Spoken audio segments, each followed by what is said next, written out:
प्रचंड जनादेश के बाद एक बार फिर से नीतीश सरकार और यकीनन बिहार में एनडीए की बहार है। लेकिन इन सब के बीच चिराग पासवान ने शून्य से शिखर का जो सफर तय किया है विधानसभा चुनाव में, वो अपने आप में अभूतपूर्व है। वो इसलिए क्योंकि चिराग पासवान के नेतृत्व में पहली बार इनकी पार्टी ने इतनी ज्यादा सीटें हासिल की हैं। 29 सीटें मिली थी, एक पर चुनाव नहीं हो पाया। 28 में से 19 सीटों पर आपने जबरदस्त जीत हासिल की है। बहुत बहुत धन्यवाद। एबीपी न्यूज पर आपका स्वागत है चर्चा विद चित्रा में, और बहुत बधाई भी चिराग जी आपको। सफलता का श्रेय किसको देना चाहेंगे? सबसे पहले बिहार की जनता को, जिस तरीके से उन्होंने इस गठबंधन पे विश्वास किया, एनडीए का जिस तरीके से उन्होंने समर्थन किया, और मुझे लगता है कि ये ऐतिहासिक जीत, जिस प्रचंड जीत की आप चर्चा कर रहे हैं, ये बिना जनता के विश्वास जीते हुए, बिना जनता के सहयोग के कतई संभव नहीं थी। जब मैं बिहार की जनता की बात करता हूं तो साथ में ही मेरे प्रधानमंत्री भी जिस तरीके से साल सवा साल में उन्होंने बिहार को प्राथमिकता में रखा, निरंतरता में उनका बिहार आना, और ना सिर्फ आना बल्कि यहाँ पर आकर लाखों करोड़ों की परियोजनाओं को बिहारियों के लिए समर्पित करना, लोगों में इस बात ने वो विश्वास जताया कि डबल इंजन की सरकार की ताकत क्या होती है। क्योंकि बिहार की विडंबना रही है कि लंबे समय तक हम लोग को डबल इंजन की सरकार का कभी लाभ मिला नहीं। और फिर मुख्यमंत्री नीतीश कुमार जी का 2 दशक का अनुभव, मैं अपना भी कहूंगा, बिहार फर्स्ट, बिहारी फर्स्ट, लोक जनशक्ति पार्टी रामविलास का, और अपने में ये पांचों दलों का कॉम्बिनेशन, मांझी जी, उपेंद्र कुशवाहा जी, तो एक विनिंग कॉम्बिनेशन, 5 पांडव बन के हम लोग उतरे और जीत हासिल की। यकीनन जिस तरह की मेहनत आप लोगों की ओर से की गई है वो काबिले तारीफ भी है। लेकिन दूसरी तरफ कहा जा रहा है कि 10,000 रुपए जो खाते में डाले हैं ना चुनाव की पहले और चुनाव के दौरान, ये उसी का नतीजा है। विपक्ष के साथ ना सबसे बड़ी समस्या इसी बात की है कि वो बहाने पे बहाने पे बहाने ढूंढेंगे। इस वजह से हो गया, उस वजह से हो गया, ये कारण था, वो कारण था। आत्म मंथन नहीं करते हैं कि आप कहाँ कमजोर पड़े, आपसे कहाँ चूक हो गई कि जनता ने आपको इतनी बुरी तरीके से नकार दिया। और इनको इस 5 साल का नहीं, ये 2025 का ही नहीं, 2020, 2015, 2010 सारे चुनाव का इनको मंथन करना चाहिए। 2015 की जीत क्या राजद की जीत थी? नहीं, वो मुख्यमंत्री नीतीश कुमार जी का उनके साथ जाना था। अगर उस वक्त भी मुख्यमंत्री नीतीश कुमार जी एनडीए गठबंधन का हिस्सा होते, जिस स्वरूप में आज हम लोग चुनाव लड़े, 2015 में भी अगर हम लोग इसी स्वरूप में हम लोग चुनाव लड़ते तो परिणाम यही रहने थे। राजद फिर 20-25 सीटें पार नहीं कर पाती। 2020 में भी चित्रा जी, अगर मैं एनडीए गठबंधन का हिस्सा रहता, अगर यूनाइटेड एनडीए उस वक्त भी चुनाव लड़ता, तब भी परिणाम यही रहते। तो जनता तो इनको निरंतरता में नकार चुकी है। इन्हें जीवन दान 15 में मुख्यमंत्री जी के द्वारा मिला, 2020 में मेरे फैसले की वजह से। रिजल्ट आने के बाद जाकर आपने नीतीश जी से मुलाकात भी की थी, तो नीतीश जी ने जरूर ये कहा होगा कि 2020 में अगर हमारे साथ रहे होते तो ऐसा ही नतीजा होता। क्या खुसुर फुसुर हुई थी दोनों नेताओं के बीच में? हुआ क्या ना कि इतना भ्रम फैला दिया जाता है मेरे और मुख्यमंत्री जी के रिश्ते को लेकर, और क्या स्वाभाविक भी है क्योंकि इतिहास हम लोग का ऐसा रहा है। तो किसी को कन्विंस करने में ज्यादा मेहनत भी नहीं इतिहास क्या रहा है, आपने निशाना साधा है इतना नीतीश कुमार पर 2020 में। पर तब से लेके अभी तक गंगा में से काफी पानी बह भी गया था, और हम दोनों ने एक ईमानदार प्रयास किया एक दूसरे के साथ आने का। मुख्यमंत्री जी का पहली बार छठ पे खरना प्रसाद ग्रहण करने घर आना, ये अपने में एक बहुत बड़ा संकेत था कि आज की तारीख में रिश्ते कितने मधुर हैं। पर उसके बावजूद भी ये फॉल्स नैरेटिव कि अरे जेडीयू का कैडर लोजपा को वोट नहीं कर रहा, लोजपा का कैडर जेडीयू को वोट नहीं कर रहा, 2020 का बदला 2025 में चिराग से लिया जाएगा, ये तमाम तरीके के नैरेटिव चल रहे हैं। जबकि हकीकत, आपने पूछा कि उस दिन क्या चर्चा हुई मेरी मुख्यमंत्री जी के बीच में, तो मुख्यमंत्री जी ने मुझे दिखाया कि वो हेलीकॉप्टर छाप पर वो अपना वोट देकर आए हैं। अच्छा, तो बख्तियारपुर जहां से उन्होंने दिया तो वहां से हमारे कैंडिडेट थे हेलीकॉप्टर छाप पे, और मैं जहां पर देकर आया हूं अलौली में वो तीर छाप था। इस बार मुझे लग रहा है कि बीजेपी के मुकाबले जेडीयू वालों से आपकी नजदीकियां ज्यादा रही हैं। हाँ, नहीं, अब सबसे ही बराबर है। अब मैं कोई और मोदी के हनुमान पाला तो नहीं बदल रहे हैं देखकर कि भाई अब नीतीश जी की कुर्सी जब भविष्य में खाली होगी तो उसके स्वाभाविक उत्तराधिकारी हम बन जाएंगे, ऐसा तो ख्वाब पाले नहीं बैठे चिराग पासवान। नहीं, बिल्कुल नहीं, क्योंकि ये अगले 5 साल अभी बहुत महत्वपूर्ण है। जितना बड़ा जनादेश उतनी बड़ी जवाबदेही भी। इस पे हम लोग को खरा उतरना होगा, क्योंकि अब जनता आपसे बहुत उम्मीदें लगा के बैठी है। सरकार नहीं लेकिन चेहरे वही हैं। नीतीश कुमार दोनों डिप्टी सीएम। कहा जा रहा है चिराग पासवान ने पूरी ताकत लगा दी थी कि डिप्टी सीएम की कुर्सी उनकी पार्टी को मिल जाए, लेकिन बीजेपी और जेडीयू वालों ने भाव नहीं दिया आपको। अब बताइए, मैं कितना लालची हो सकता हूँ या मैं कितना नाशुक्रा हो सकता हूँ? एक सांसद वाली पार्टी को 5 सीटें दे दी जाती हैं, मैंने 5 सीटें उनको वापस जीत के दी, वो सेकेंडरी है। पर ये विश्वास गठबंधन का आपके ऊपर होना, मेरे प्रधानमंत्री का मुझ पे होना कि अकेला सांसद है अपनी पार्टी का बट ये 5 जिता के ला सकता है, ये विश्वास बहुत बड़ी बात है। 0 विधायक वाली पार्टी को 29 सीटें आपने दे दी। उसके बाद भी अभी भी अगर मैं मांगू ही कुछ तो मुझसे बड़ा नाशुक्र और कोई नहीं होगा। तो डिप्टी सीएम की कुर्सी नहीं मांगी आपने? नहीं, बिल्कुल नहीं मांगी। और जिस तरीके से मुझे लगता है कि ये व्यवस्था स्थापित है और खूब खूबसूरत तरीके से चल रही है।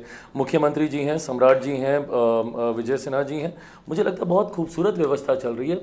ऐसे में मुझे पहली बार सरकार का हिस्सा बनने का सौभाग्य मिल रहा है। बिल्कुल, ये अपने में बहुत बड़ी बात है। अभी तक तो मैं ये कहता था कि मैं बिहार में सरकार का समर्थन कर रहा हूँ, मैं हिस्सा ही नहीं हूँ, क्योंकि हम लोग कभी ऐसे रहे नहीं।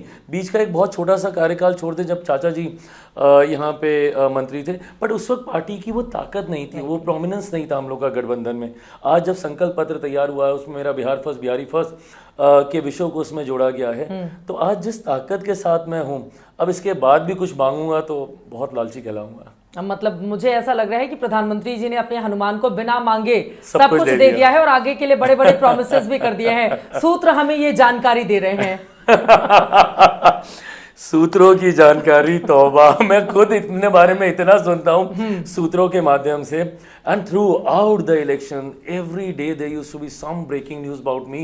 आज मैं नाराज हूँ, आज मैं खुश हूँ, आज मेरी मुख्यमंत्री वो सही बात थी, पूरी खबर तो मेरे पास है। वो तो सही बात थी, आपको 29 सीटें दी नहीं जा रही थी, आप नाराज होकर बैठे हुए थे अलग अलग जगहों पर। अच्छा, पता है पता नहीं कौन सा जादू आपने किया कि इतनी सीटें हासिल कर ली। अच्छा, पता है क्या, 29 सीट वाला ना डे 1 ही क्लियर हो गया था।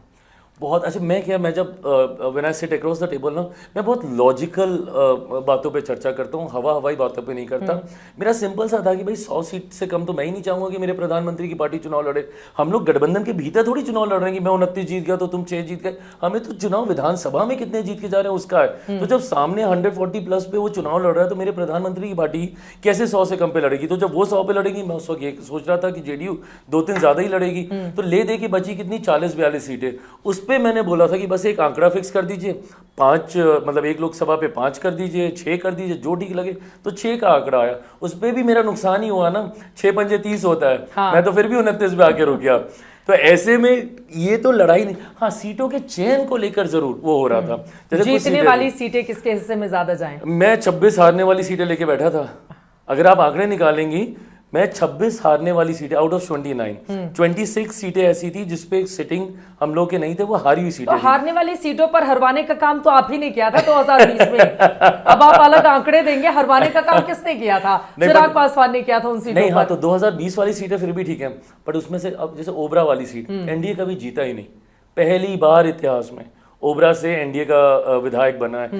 कई सीटें ऐसी जो 2010 के बाद हम लोग कभी नहीं जीते हैं, कम से कम 6-7 सीटें ऐसी जो 15 के बाद हम लोग कभी नहीं जीते हैं। तो मैं ऐसी सीटें मैं लेके बैठा था। उसके बाद भी 19 में से ना सिर्फ मैंने अपनी 3 सीटिंग तो वापस गठबंधन को दी ही दी, 16 नई ऐसी सीटें जिता के दी जो हम लोग नहीं जीते थे। इसके पहले कि मैं बाकी सवालों पर जाऊं, एक बार फिर से नीतीश कुमार जी, चूंकि मीडिया में अब वो इंटरव्यू बहुत कम देते हैं या ना के बराबर देते हैं, तो आपकी जब इधर मुलाकात हुई है चुनावी जीत के बाद, तो मुख्यमंत्री जी की ओर से क्या क्या बातें कही गई? जीत का श्रेय किसको दिया? अब आगे क्या करना है उसको लेकर क्या रोड मैप रखा?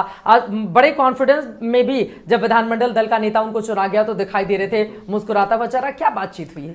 नहीं, मुझे लगता है एक तो ही so used to being the chief minister कि उनके लिए कोई नई व्यवस्था तो है नहीं। हाँ। हम लोग जरूर एक्साइटेड है, मेरे लिए ये बहुत एक्साइटमेंट की बात है कि पहली बार हम लोग बिहार सरकार का हिस्सा बन रहे हैं। मंत्र नहीं ले लिया कि ये बताइए कि 10 बार चीफ मिनिस्टर बनने का जो रिकॉर्ड आपने अपने नाम किया है, मुझे मंत्र दीजिए कि आगे मैं भी उस राह पर चल सकूं। चिराग पासवान ने क्या कुछ मंत्र इस तरह का मांगा है नीतीश जी से? ये आपने मुझे अच्छा सवाल दे दिया मेरे जहन में, अगली मुलाकात में उनसे जरूर ये पूछूंगा। बट अभी तो ही इज वेरी फोकस, और वो भी इस बात को लेके बहुत क्लियर है कि आराम करने का समय नहीं है, सीधा काम पे लग जाना है। जो वादे संकल्प पत्र में किए उसको पूरा करने पे लगेंगे। वो 3 वादे क्या होंगे? और विपक्ष अभी से घेरने लगा है कि 10,000 रुपए जिन महिलाओं के खातों में गए हैं, 1,41,00,000 महिलाएं, अब उनको 2 लाख रुपए सरकार कितनी जल्दी देती है, इस पर निगाह टिका कर रखा हुआ है। बिल्कुल, उसको भी जल्द से जल्द पूरा किया जाएगा। और मेरे लिए ऑफकोर्स ये महिला वाला तो एक है ही, इसको ना लोग एक गलत वे में ले रहे हैं। बल्कि आप सोचिए कि जिस महिला ने इसका सही उपयोग कर दिया वो कल को उद्यमी बन के एक अपना व्यवसाय स्थापित करके पूरे परिवार को अपने साथ लेकर खड़ी हो सकती हैं। मैं मानता हूं कि देश के इतिहास में जन कल्याण की योजनाओं में से सबसे खूबसूरत और सबसे सशक्त ये वो फ्री बीज में आप इसको नहीं गिन सकते कि आपने हर महीने आप दे रहे हैं, हर महीने आप दे रहे हैं। नहीं, आप उनको स्टैब्लिश कर रहे हैं, आप उनको आर्थिक तौर पर आप उनको सक्षम बना रहे हैं। तो डेफिनेटली ये वादा मैं मानता हूँ मेरे लिए जो सबसे ज़्यादा एक्साइटिंग है, हर जिले में उद्योग लगाना। और मैं मानता हूं कि जिले से शुरुआत करेंगे, इवेंचुअली प्रखंड तक जाएंगे, पंचायत तक हम लोग पहुंचेंगे और ये व्यवस्था तैयार होगी। उद्योग लगेगा कैसे? मुझे नीतीश जी की बात उद्योग धंधों पर याद आ गई कि यहाँ पर गुजरात जैसा समंदर तो है नहीं कि यहाँ उद्योग फले फूलें। अभी अडानी जी को 1 रुपए लीज पर जो जमीन दी गई है वो भी बड़ा मुद्दा विपक्षी दलों की ओर से बनाया गया था। आज की तारीख में मैं मानता हूं क्योंकि ये सवाल कई बार विपक्ष ने चुनाव के दौरान भी उठाए कि अब आप बात कर रहे हैं 20 साल में आपने क्या किया, 2 दशक से आप मुख्यमंत्री हैं, क्या किया। आप किस हाल में 2005 में बिहार को छोड़ के गए थे? बर्बादी की खाई में आप उसको फेंक कर गए थे बिहार को। एक समतल जमीन पे नई इमारत को खड़ा करना आसान होता है, बट जब वो खाई इतनी गहरी हो उसको भरने में मैं मानता हूँ 2 दशक लगे, बट आज वो इंफ्रास्ट्रक्चर तैयार हुआ है। मैं इस बात का गवाह हूँ, मुझे पूरा दिन लगता था एक कोने से दूसरे कोने बिहार के जाने में। हम लोगों को घंटों लगते थे, मैं अपने गांव पूरा दिन लगता था मुझे जाने में। आज मैं 3-3.5 घंटे में अपने गांव में पहुंच रहा हूं। ये व्यवस्था, ये कनेक्टिविटी, आप कैसे उद्योग की कल्पना कर सकते हैं जिस वक्त आप इस बयान की का जिक्र कर रहे हैं? क्योंकि उस वक्त वो कनेक्टिविटी भी नहीं थी, उस वक्त बिजली नहीं थी, बिजली आपूर्ति की समस्या थी, पेयजल की समस्या थी। तो इंडस्ट्रीज आएंगी कैसे जब तक बिजली नहीं होगी, पानी नहीं होगा, कनेक्टिविटी नहीं होगी, लॉजिस्टिक्स ही नहीं बैठेंगे। तो ये तो हो गया ना 20 सालों में।